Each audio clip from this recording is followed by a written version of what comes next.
Olá, sejam muito bem-vindos! Esse é o podcast Aprender e Ensinar. Essa é uma série especial de podcasts do portal Fiz em Ortopedia, no qual eu, Ana Maria Siriani, vou ser sua host e vou falar a respeito de assuntos que estão relacionados ao processo de ensino-aprendizagem.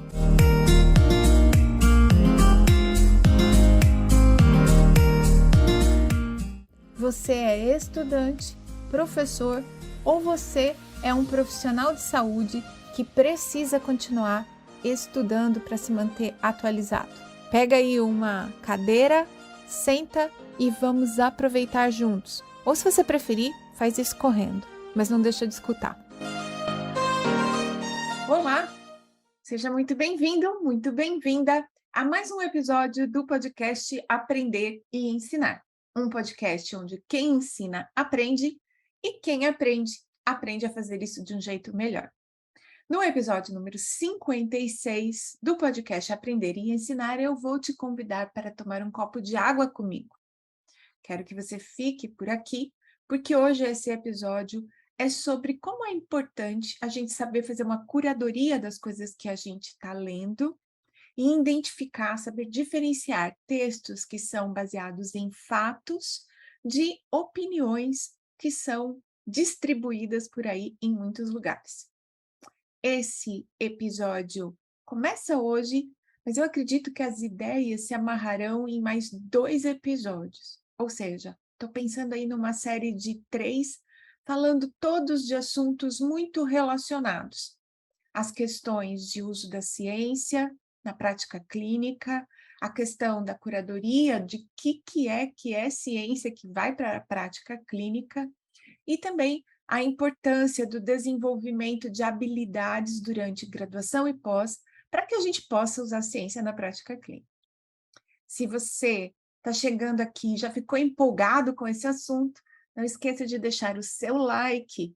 Se você está ouvindo no Spotify ou no seu tocador de podcast, curte lá, deixa suas estrelas.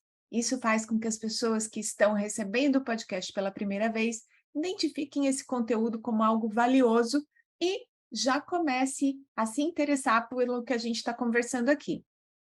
Se você está assistindo no nosso YouTube com imagens, não esquece, você pode, além de deixar o seu like no vídeo, deixar um comentário.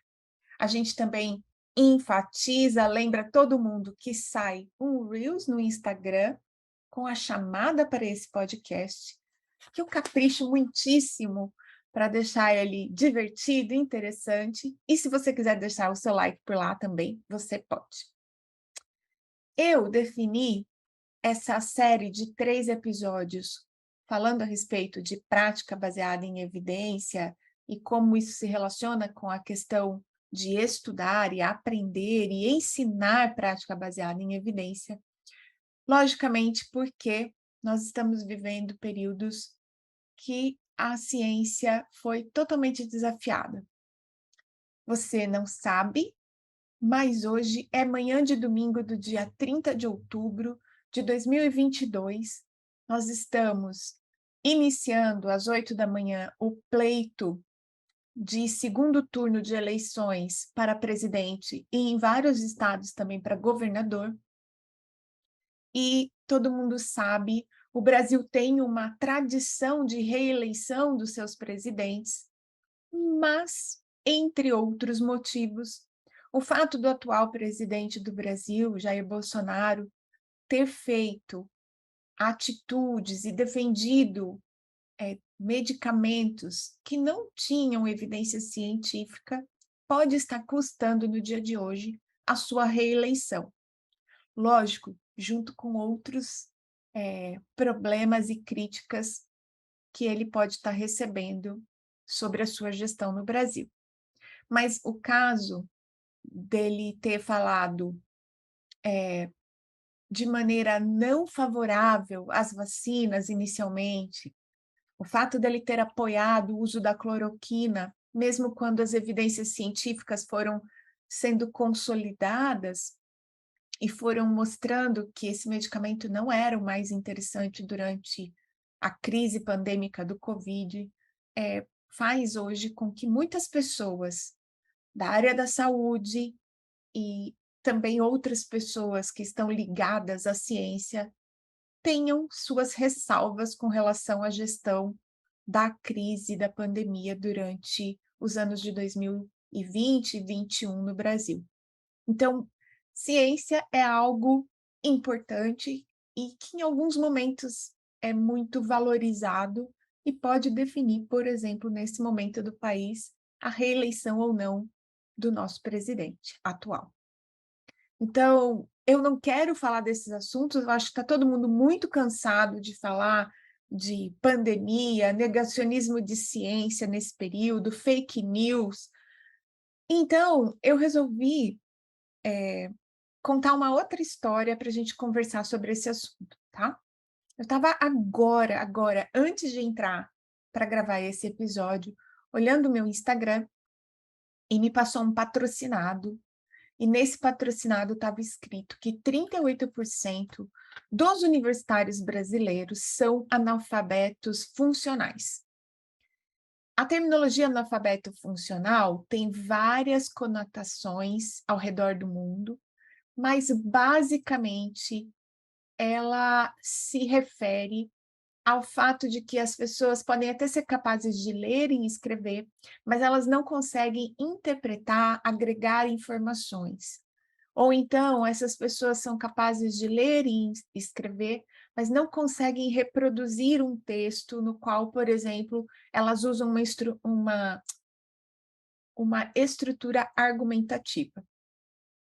Ou seja, o analfabetismo funcional entre universitários é algo que a gente pode considerar impensado, especialmente por conta dos processos seletivos, em que as pessoas têm que escrever uma redação, seja ela no Enem, seja ela nos processos seletivos exclusivos de cada uma de suas universidades ou centros universitários. E essa é uma pesquisa com um número muito alarmante. Quando eu vi isso passando pelo meu feed, eu falei, puxa, isso aqui é um baita podcast. Vou pegar esse texto e vou usar como chamada para o podcast. Até porque outra coisa que me motivou a criar essa série de 3 episódios falando sobre ciência e como aprender a usar e fazer prática baseada em evidência, não só esse episódio de agora, que foi baseado em uma coisa que eu escutei em um outro episódio, mas também o fato de eu ter acabado de escrever um editorial para a revista Movimenta, a convite da professora Cibele Formiga, falando a respeito de quais são as habilidades que a gente deve treinar no nosso estudante, e também a conclusão próxima aí do Hidden, que é o meu projeto de extensão, de leitura de artigos científicos, essas coisas todas estão fazendo esse pano de fundo. E quando eu vi esse número, 38% dos universitários são analfabetos funcionais, eu falei, não, eu preciso ver que notícia é essa. E aí eu coloquei na internet, porque o que tinha no patrocinado do Instagram era só assim um tweet, e eu falei assim, bem, vou escrever o que está escrito no tweet e vou ver de onde está vindo essa informação. E aí eu escrevi, então, 38% dos universitários são analfabetos funcionais e comecei a rolar a página de busca do Google. E encontrei um site, .org.br, e encontrei outros sites, e encontrei um tweet que não era o tweet original que eu tinha visto na propaganda, tá? Enfim, comecei a dar uma pesquisada nessa informação. Quando eu entrei em um dos tweets que eu localizei, de novo, não é o tweet que foi usado na propaganda, no patrocinado, estava escrito assim: 38% dos universitários são analfabetos funcionais, e aí vinha uma especulação. E eu falei assim: nossa, olha isso, esse tweet tem 735 retweets, 494 tweets com comentários, 6.644 curtidas. E aí eu falei, puxa vida, né? Não fui só eu que fui impactada por esse número, muita gente está se perguntando que raio de dado é esse que fala que os universitários são analfabetos funcionais. E quando eu entrei também nesse tweet, lógico, né? A gente está vivendo esse momento da humanidade, vários comentários contra e a favor a especulação que foi feita, vários deles partidários, de diferentes posicionamentos políticos ou ideologias políticas, e um tweet em especial me chamou a atenção. A pessoa perguntava assim: de onde é essa fonte? Onde estão esses dados? E aí eu falei: é verdade. Onde é essa fonte? Cadê esses dados? Voltei para minha busca no Google, saí do Twitter, voltei para a busca no Google e comecei a procurar que pesquisa era essa. E aí, eu encontrei várias páginas comentando o tal dos 38% dos universitários analfabetos funcionais, mas eu não consegui encontrar nenhum que dissesse: olha, esse estudo foi feito com tantos universitários, esses universitários eram de instituições públicas, privadas, com ou sem vestibular. Eu não conseguia encontrar a pesquisa original, os dados originais desse estudo. E aí eu voltei mais uma vez no Twitter, que tem essas 6.644 curtidas, e voltei no comentário específico da pessoa que perguntou da onde vinham os dados, e rolei mais um pouquinho, porque tinha comentários neste comentário. E aí o próprio autor do tweet, questionando a fonte, ele dizia: poxa, essa pesquisa é de 2017, 2012. Essa pesquisa é de 2012. A gente está em abril de 2022. São 10 anos. Será que esses números refletem a realidade?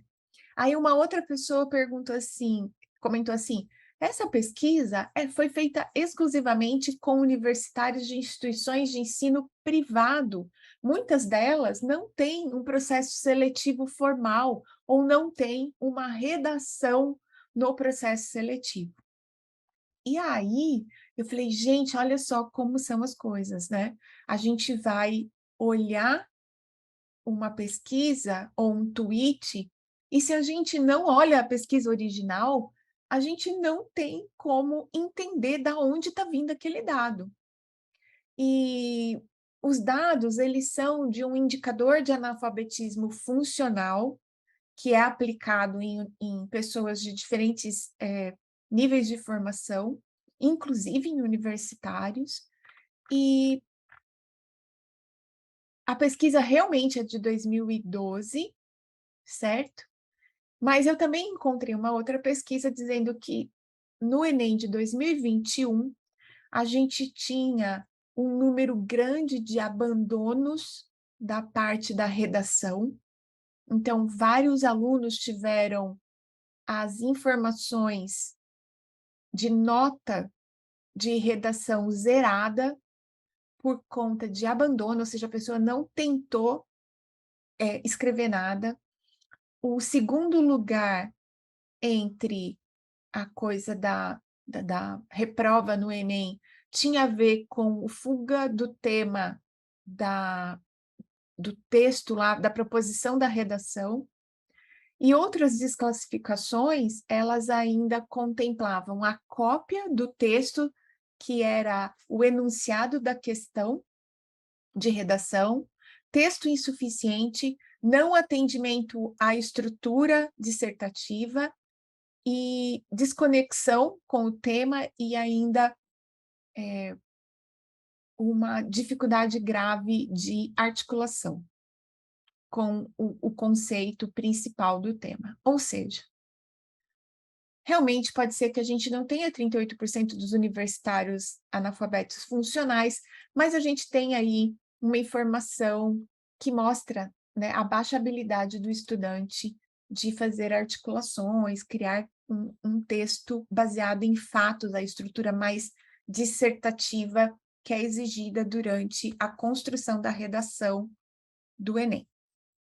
Tudo isso para mostrar para você, primeiro, Em geral, quando a gente está consumindo textos em redes sociais, esses textos, eles não são textos construídos com as características de textos científicos. Um texto científico, ele tem inclusive uma estrutura esperada, e essa estrutura ela contempla muito mais fatos, conceitos, dados, do que informações que pegam o nosso cérebro, que trazem a atenção da gente para aquele texto. Então, em redes sociais, em textos de blogs, em Instagram, Facebook, YouTube, as pessoas constroem os textos para criar um gancho em você, para fazer você ler, que foi o que aconteceu comigo quando eu vi essa coisa dos 38% dos universitários são analfabetos funcionais. Então, o que eu queria comentar? Esse episódio é muito baseado numa live que eu gravei, convidando as pessoas para participarem do Hidden de outubro, e ele foi inspirado num podcast que eu escutei, era um cientista social comentando, lógico, né, nesse momento que a gente está vivendo a respeito de política e fake news, mas ele chamou atenção para duas coisas para nós, que eu acho que a gente pode usar aqui nesse podcast para discutir, no final disso tudo, prática baseada em evidência. A primeira coisa que ele disse é que, em geral, nós reproduzimos conteúdos que chegam até nós sem fazer uma curadoria, uma investigação, a gente repassa informações sem fazer uma análise crítica sobre elas ou sem consultar as fontes originais. Então, foi bem o trabalho que eu fiz, a hora que eu vi a coisa dos 38% dos estudantes, e quando eu entrei no tweet e vi um outro colega perguntando, mas de onde são esses dados? Eu voltei na minha busca, saí do Twitter e fui atrás da pesquisa original. Mas, em geral, a maior parte de nós, ou na maior parte do tempo, o que a gente faz é reproduzir coisas que a gente está escutando. Vou comentar pelo menos duas ou três para ver se isso faz sentido para você. Por exemplo, os episódios que eu estou fazendo agora são para discutir as mudanças de comportamento, aquilo que a gente precisa fazer para que a prática baseada em evidência se torne uma realidade na fisioterapia ou nas profissões de saúde. E todo mundo fala de prática baseada em evidência, você pode ter isso como uma propaganda, um valor da sua clínica, do seu consultório, mas, de fato, você já leu algo original sobre prática baseada em evidência? Ou você está reproduzindo o que assistiu num curso que pode até ser dado para uma pessoa que é autoridade na área, que é um cientista, ou ainda você pode estar reproduzindo algo que você leu num editorial ou escutou numa live? Você já foi ler um livro sobre prática baseada em evidência, entender o momento contextual na qual a prática baseada em evidência para a área de saúde foi considerada tão relevante, tão importante, a ponto da gente ter que falar disso o tempo todo? Provavelmente você conhece, mas talvez nunca tenha lido o livro do professor Robert Herbert, que mora na Austrália, que se chama Fisioterapia Baseada em Evidências. Você pode ter visto a capa desse livro, mas nunca abriu o livro e leu o conteúdo, o porquê fisioterapeutas deveriam basear sua prática em evidências científicas. Então, o fato de você reproduzir coisas que você escutou de outras fontes pode fazer você entender, considerar prática baseada em evidência sob o ponto de vista de um colega. E por mais que a gente admire as pessoas, é importante a gente ter o nosso próprio julgamento a respeito de algo. E textos científicos, em geral, são criados para vir isentos de julgamento enquanto que textos de internet, de jornal, de mídia em geral, eles são feitos para terem julgamentos. Quando eu falo a respeito de prática baseada em evidência, eu tenho os meus próprios julgamentos, a minha própria interpretação a respeito. E eu fiz isso, construí esse julgamento, lendo várias coisas, desde fontes mais primárias até uma palestra que eu assisti recente com o próprio Robert Hebert, no qual ele fala dos desafios para implantar prática baseada em evidência, inclusive com as impressões pessoais dele do que é desafio, além de alguns dados científicos. Então, veja, há uma diferença entre consumir um conteúdo mais original e criar o seu julgamento e reproduzir coisas que vêm do julgamento de alguém sobre aquele assunto. E aí eu vou perguntar mais uma coisa para ver se isso fica ainda mais claro para você. Você faz educação em dor com seus pacientes hoje? Nós todos aqui do Fiz em Ortopedia falamos de educação em dor ou educação para a condição de saúde do paciente como parte importante, fundamental da interação, da tomada de decisão compartilhada. O que você já leu de texto original a respeito de educação em dor, que não foi um conteúdo consumido através de lives, podcasts, webinários de YouTube ou posts de influenciadores no Instagram? Você, por acaso, já ouviu falar, já teve contato com a literatura original? Por exemplo, já leu o Pontedura, já leu o Adrian Lowe, já leu o Mosley e o Butler? Ou você está reproduzindo um esquema, uma sequência de educação em dor baseada naquilo que você está escutando de pessoas que se colocam na internet como autoridade naquele assunto? E é lógico que escolher as pessoas que você vai ouvir também tem a ver com curadoria, com seleção de fontes de conhecimento, mas o fato de uma pessoa ser uma autoridade não tira dela a capacidade de passar para você aquilo que são as impressões pessoais dela do assunto. E eu já vou te mostrar, já vou comentar como é que a gente poderia identificar se aquilo que está sendo dito para a gente é uma opinião ou é um fato. Então, a primeira coisa que eu aprendi nesse podcast, que eu comentei nessa live que eu fiz lá no meu Instagram, convidando o pessoal para participar do Reading no mês de outubro, e que eu quero que fique muito reforçado nesse episódio do podcast, é que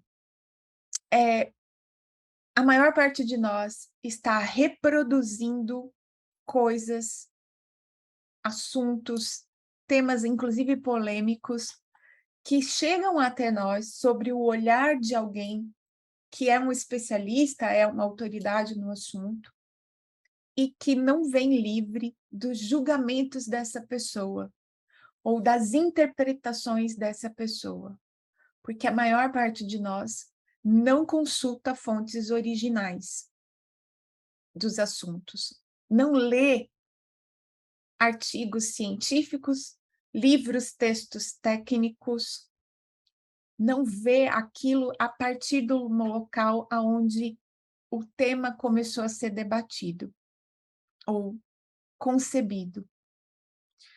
Logicamente, professores, pesquisadores, a gente fica num compromisso mais profundo com a investigação da fonte, a leitura de diferentes referências. E eu valorizo o tempo do clínico, eu considero o tempo do clínico e tento fazer no meu Instagram, nas minhas mídias sociais, a entrega do conteúdo mais próximo daquilo que é fato, dado, conceito. Mas nem sempre eu mesma consigo isso. E vou dar mais um exemplo de como a gente reproduz coisas que a gente não vai na fonte. Eu sempre falo, né? em termos de tratamento de dor no ombro, principalmente as atraumáticas, de utilizar, das atraumáticas e de predomínio nociceptivo, eu sempre falo de usar os níveis de irritabilidade tecidual como guias de quanto esforço físico, quanta tensão é possível colocar naqueles tecidos que estão sendo exercitados ou que estão sobre manobra manual. Essa ideia de níveis de irritabilidade tecidual, elas estão colocadas para as diferentes condições de dor no ombro no artigo do Star Shoulder, mas ela foi publicada também num guideline sobre capsulite adesiva exclusivamente em 2013, do Martin Kelly e colaboradores. Mas ainda, a ideia dos níveis de irritabilidade, ela não é desse artigo também, desse guideline, ela é de um artigo de 2009, do próprio Martin Kelly, exclusivo de capsulite adesiva. E se você, na sua prática clínica, assistiu ao aulão de cargas progressivas que eu falo dos níveis de irritabilidade tecidual e mostro como escalonar os exercícios baseado nesse nível para tendinopatia de manguito rotador, você provavelmente está reproduzindo a minha interpretação desses níveis de irritabilidade. Você está tendo a sorte de ver a minha interpretação baseada em 3, 4 fontes diferentes do que é esse nível de irritabilidade tecidual. Você está tendo a oportunidade de ver eu fazendo considerações a respeito dos prováveis mecanismos de dor envolvido que se beneficiariam dessa tomada de decisão baseada em nível de irritabilidade tecidual, mas você, de fato, nunca teve contato com essas fontes originais para dizer, Ana, você pulou isso aqui. Ou, Ana, por que você não considera isso daqui? Então, quando a gente é um clínico e está escolhendo da onde a gente vai receber as nossas informações, é muito importante a gente entender que a curadoria e o mínimo de senso crítico é fundamental para poder não precisar ir até as fontes e usar aquela informação. Eu poderia ter começado esse episódio dizendo 38% dos universitários brasileiros são analfabetos funcionais.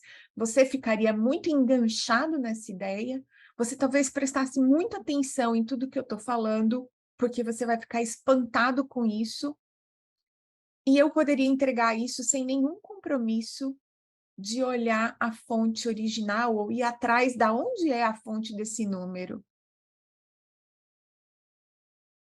E você ficaria aqui, porque provavelmente eu sou professora da Universidade de São Paulo, isso me dá uma autoridade natural e você se descompromete com a busca do original.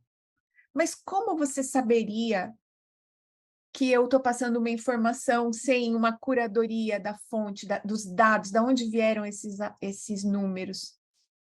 Você perceberia pelo tom sensacionalista e pela falta de elementos importantes para se entender esses 38% dos universitários sendo analfabetos funcionais. Alguém que tem o mínimo de proficiência em leitura científica não vai ver 38% dos universitários são analfabetos funcionais sem se perguntar que universitários responderam a essa pesquisa? Em que momento da vida universitária eles responderam a essa pesquisa? Em que ano aconteceu essa pesquisa? Que medidas políticas foram tomadas desde então? Como é o caso nessa pesquisa, que era uma pesquisa de 2012. E que a gente nem sabe por que voltou à tona em abril de 2022 e tem tantas curtidas, tantos comentários. Certo? Então, a primeira coisa é, você está lendo originais? Você sabe ler originais? Você está tomando decisões que em algum momento te exigiriam pelo menos uma leitura de um texto original? Para você bater no peito e falar, sou um fisioterapeuta que toma decisões baseadas em evidência. Não seria interessante que você conhecesse, folheasse, lesse, ainda que fosse o capítulo número 1 do livro do Robert Herbert, Fisioterapia Baseada em Evidências, a Bíblia da Fisioterapia Baseada em Evidências? Então, essa é uma pergunta importante. O que da sua prática clínica hoje exigiria de você a dedicação de tempo de ler pelo menos um original para você se confrontar com aquilo que você está fazendo e com aquilo que você ouviu por aí?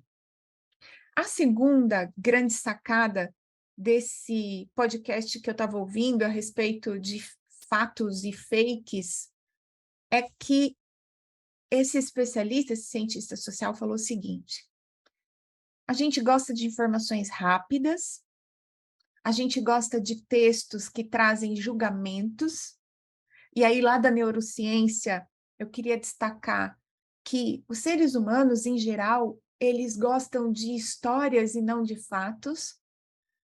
A gente presta mais atenção numa parábola, numa história que tem moral da história no final, do que exatamente em fatos, em números, em porcentagens, em abstrações de hipóteses, em probabilidades. O cérebro humano tem muita dificuldade de entender o que é 50%, 40%. Mas se eu te disser que uma criança morreu por conta de uma decisão errada, e que essa decisão errada ela não foi percebida por conta de algo que estava escondido no caso clínico, e que aí sim, se eu disser isso acontece em 40% da população como um desvio anatômico e poucas pessoas sabem, aí os 40% fazem mais sentido para você. Porque uma criança morreu. Não porque essa é uma condição que está oculta por variação anatômica ou qualquer coisa assim. Porque isso é uma abstração. Mas quando eu digo uma criança morreu e põe aqui o anúncio, o jornal, né, a notícia, aí você para me ouvir. Então, em geral, nós gostamos de informações rápidas que trazem uma história, um julgamento, um senso de valor, adjetivos, advérbios. Só que o texto científico, os textos acadêmicos, os artigos científicos, eles deveriam, e em geral, são escritos dessa forma, eles não devem ter, ou devem ter uma quantidade muito limitada de adjetivos e advérbios, que são, da estrutura da língua, aquilo que traz para nós as nossas impressões e julgamentos.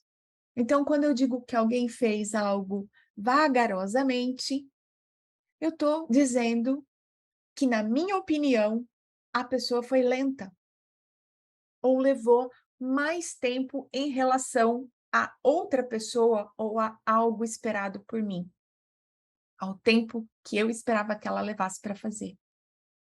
Então, um advérbio traz um julgamento. Outro dia também, olhando os meus patrocinados no Instagram, passou uma moça fazendo uma propaganda a respeito de uma técnica que eu não sei qual é, porque eu não continuei, não fui olhar, mas ela dizia que ela continha no curso dela os segredos da medicina sagrada. Quando a pessoa apela para entidades divinas, para coisas sagradas, e eu estou dizendo que é uma apelação, porque quem questiona, né, as crenças religiosas, espirituais dos outros, a pessoa vai dizer que aquilo existe, você não tem como provar que não, acabou a discussão. Então, veja como o adjetivo sagrado é super pesado. Mas se eu disser para você que eu tenho uma técnica muito boa, uma técnica nova, o adjetivo novo, por si só, já causa em você a sensação de que aquilo é melhor. Então, textos científicos, eles não foram feitos para serem recheados de advérbios e adjetivos. Eles não foram pensados para trazer julgamentos, considerações pessoais, valores pessoais. Por isso, quando você vê um texto de um especialista em determinada técnica vendendo o seu curso, comentando do seu curso, o curso que ele ministra, em geral, esse texto tem advérbios e adjetivos. Porque ninguém vai vir aqui no Instagram, ou em qualquer mídia social, ou mesmo na vida presencial, te convidar para um curso presencial, sem dizer para você por que que ele acha aquilo importante. Então, a comunicação fora da ciência, ela é toda permeada pelas nossas crenças, valores, pelos nossos julgamentos, pelos nossos vieses. É por isso que existe ciência e uma estrutura no texto científico. Porque fora desse ambiente, tudo é recheado de histórias, de impressões pessoais. E é a linguagem que a gente mais gosta, que o nosso cérebro mais se engancha. De novo, 6.644 curtidas num tweet que começa com 38% dos universitários são analfabetos funcionais e que a seguir vem com um julgamento, uma associação com esse número ainda mais escabrosa. 6.644 curtidas. Eu não tenho certeza, mas eu acho que no meu Twitter, com 30 mil seguidores, eu não tenho um post que tem 6.644 curtidas. As pessoas gostam de histórias e coisas sensacionalistas. Mas isso está longíssimo de ser ciência. E aí, nessa live que eu fiz no meu Instagram, comentando, logo depois que eu escutei esse podcast e esse cientista falando a respeito da necessidade da gente ler originais e de entender que os textos acadêmicos são uma leitura mais difícil, os textos científicos são uma leitura mais difícil para o nosso cérebro, eu comentei que a leitura de um artigo científico não é para ser confortável, ela naturalmente, propositadamente, é para ser uma leitura onde a construção é feita sobre fatos, conceitos, números, hipóteses, probabilidades, análises estatísticas, direcionamento para onde aqueles dados podem ser considerados a seguir. Então, um texto mais factual, um conteúdo, ainda que de internet ou de jornais, de revistas, um texto mais factual, mais próximo da verdade e com menos julgamentos, vai ser um texto baseado em substantivos, verbos e objetos. E aí, e muito por conta disso, talvez a gente escute coisas do tipo: olha, se você souber ler resultados, você não precisa ler introdução e discussão. Porque mesmo a construção de introduções, de revisões sistemáticas, que tenderiam a ser os nossos textos mais limpos de julgamento, com menor quantidade de viés dos autores, mesmo assim, as pessoas podem construir narrativas para os objetivos de uma revisão sistemática que são falsas. A gente viu isso no Hidden do mês de outubro. Os autores fazem uma revisão sistemática bonitinha, com meta-análise e tudo mais, levantam a principal literatura, tem artigos favoráveis e contra os objetivos, as teses colocadas na introdução, mas se você lê a introdução, você é levado a acreditar que existe um tipo específico de exercício que melhora a dor no ombro, quando a literatura já viu que exercícios globais ou específicos, todos dois são úteis e têm efetividade sobre dor e disfunção muito parecidas em dores atraumáticas do ombro. Portanto, ao se deparar com um artigo científico para ler, o mais provável é que o estudante experimente desconforto, que um clínico formado experimente desconforto, dificuldade, até disfluência, né? Essa incapacidade nossa de transitar pelo texto de maneira confortável, porque este texto não é um texto construído para trazer julgamentos e impressões. Ele é um texto para ser factual, trazer dados.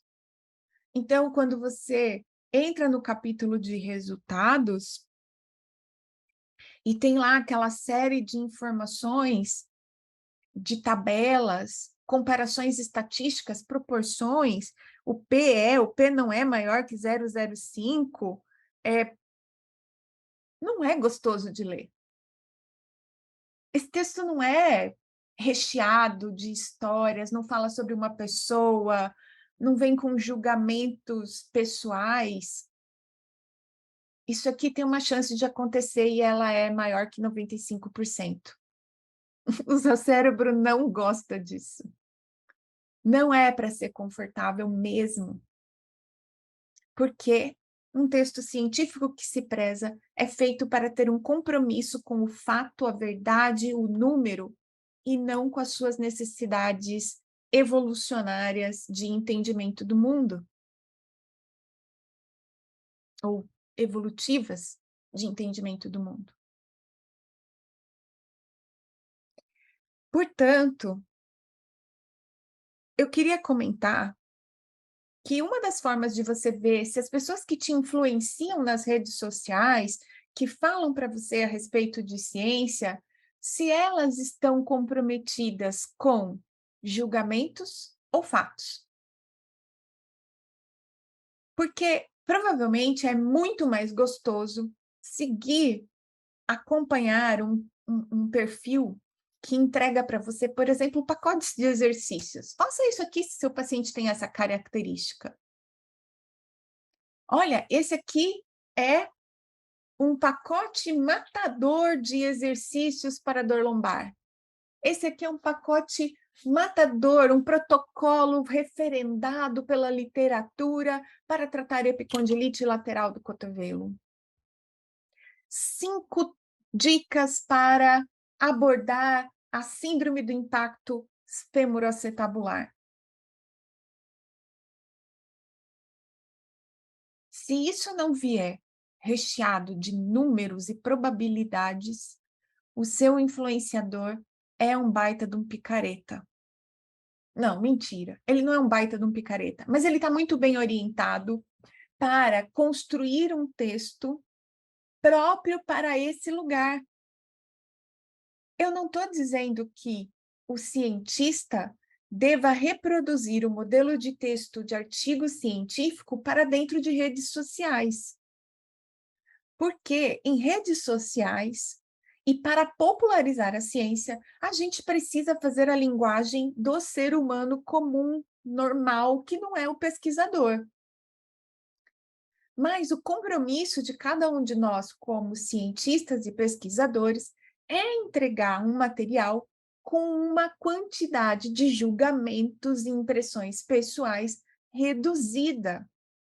Então, se você olhar o meu Instagram, você vai perceber que ao longo dos anos, eu parei de criar carrosséis de posts de artigos científicos que tinham lá a tabela dos dados, a descrição da amostra, e passei a colocar mais a resposta da pergunta PICO, toda vez que era um estudo de comparação de intervenções ou de avaliações, eu comecei a entregar a resposta à pergunta pico, deixar o artigo original, estimular as pessoas a irem pegar esse artigo original, abrir lá um CTA, um pedido de discussão. Olha, o que você achou desse dado? Você acha que ele se enquadra para o seu paciente? Muito mais do que tentar reproduzir o artigo científico em modelo de carrossel, porque não é lá essa linguagem, não é ali que eu devo falar dessa linguagem. Mas eu também me comprometi, por exemplo, a publicar coisas que são contra o meu viés de confirmação. Do tipo, quando saiu a revisão sistemática de alta eficácia, e os autores concluíam que não há evidências científicas nesse momento para a gente pensar e incluir estratégias de alta eficácia nos atendimentos, aquilo me cutucou, me deixou desconfortável, mas eu tinha que passar esse artigo para frente. Até para chamar a responsabilidade das pessoas que, como eu, acreditam que estratégias direcionadas, sistemáticas, pontualmente pensadas para o desenvolvimento de alta eficácia farão diferença no tratamento da dor no ombro, eu precisava dizer para as pessoas, a gente tem que se mobilizar em torno de construir dados científicos para confirmar ou refutar essa tese. Então, toda vez que você quiser fazer uma análise crítica a respeito de algo, toda vez que você desconfiar que aquela coisa que você está vendo na internet está muito recheada, tem muito adjetivo, tem muita eficácia, aquilo parece escandaloso, lembra, aquele dado está vindo recheado das impressões pessoais, dos julgamentos das pessoas que estão passando aquilo para você, e o ideal seria você tomar contato com uma fonte de literatura original. Seja um artigo, seja um livro, seja mais de um artigo, mais um livro. E aí, cada um de nós tem que fazer um julgamento de onde é importante empreender esforço para entrar em contato com uma literatura que é seca, árida, dura de ser consumida. Você, nesse momento na sua clínica, está vendendo a sua força de trabalho porque você faz prática baseada em evidência? O que você sabe originalmente de prática baseada em evidência? Ah, não, eu estou tomando um rumo aqui de processos de decisão baseada em tomada de decisão compartilhada. O que você foi ler de tomada de decisão compartilhada? Ah, eu estou enfatizando nos meus pacientes a mudança de comportamento. O que você sabe originalmente sobre mudança de comportamento? Até quando você será um papagaio de pirata, repetindo aquilo que você escutou em redes sociais, sem dedicar um tempo mínimo a digerir uma informação original, seca, árida, sem advérbios, sem adjetivos, com probabilidades? Onde você vai aprender a ver valor nesse tipo de leitura, nesse esforço? E aí eu vou dizer que um dos episódios será justamente sobre isso. Como é que nós, professores, podemos despertar nos nossos alunos uma sensação positiva no aprendizado do uso de ciência ou no consumo de ciência pura, informação científica original, ok? Então, para esse episódio, duas mensagens. Fazer prática baseada em evidência, ou escolher uma determinada técnica de tratamento, ou mudar o processo de decisão para compartilhar mais com seu paciente, empreender educação em dor, seja lá o que você faz na sua prática clínica. Considere ir para além daquilo que você vê em redes sociais. Considere pegar um artigo original lembrando-se que essa leitura é uma leitura mais difícil e que vai exigir mais da sua capacidade de concentração, foco e reflexão. Considera ler pelo menos um artigo original, lembrando que se ele é um artigo científico, se ele não é nada embalado para ser absorvido de maneira mais rápida pela sociedade, ele vai ser um texto baseado em fatos, conceitos, ele vai ter poucos advérbios, ele vai ter muitos números, probabilidades. E muita atenção com aquilo que você reproduz, para que você não seja mais uma das pessoas que só passa para frente coisas que está vendo, como o caso da notícia dos 38% dos universitários analfabetos funcionais, que recebeu 735 retweets. Para encerrar esse episódio, eu quero destacar uma coisa que eu achei genial quando eu estava escutando esse outro podcast, esse cientista social. Ele disse o seguinte: quando você está diante de uma notícia que é um fato, quando você está diante de um artigo científico, você está diante de algo que é para ser insípido, inodoro e incolor. Todas aquelas nuances que te atraem para o conteúdo, elas não devem estar, ou pouquíssimo devem estar presentes em textos científicos. Um texto científico original, ele é muito mais um copo de água do que um refri, do que uma caipirinha, um espumante gelado, a sua cerveja preferida.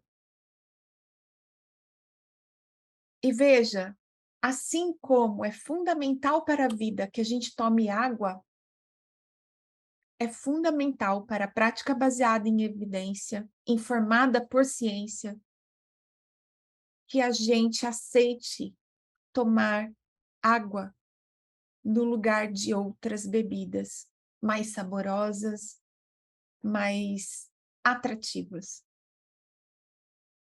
Esse é o episódio número 56 do podcast Aprender e Ensinar. E se de alguma forma esse episódio tocou você, mexeu com a sua cabeça, não deixa de deixar uma estrela, né? Avaliar a gente bem aqui, deixar, na verdade, 5 estrelas. Quero 5 estrelas, quero que você comente no Reels, quero que você comente no nosso vídeo lá no YouTube, como foi que esse episódio mexeu com você, fez você refletir e como você pode mudar, se for necessário, as suas leituras, a sua postura diante de textos científicos e não científicos. No próximo episódio, eu vou querer conversar com você a respeito das habilidades e como tornar essa experiência agradável. E também vou conversar com você a respeito de como a gente pode avaliar, desenvolver essas habilidades na graduação. Eu espero encontrar você no episódio número 57. E um beijo. Até lá!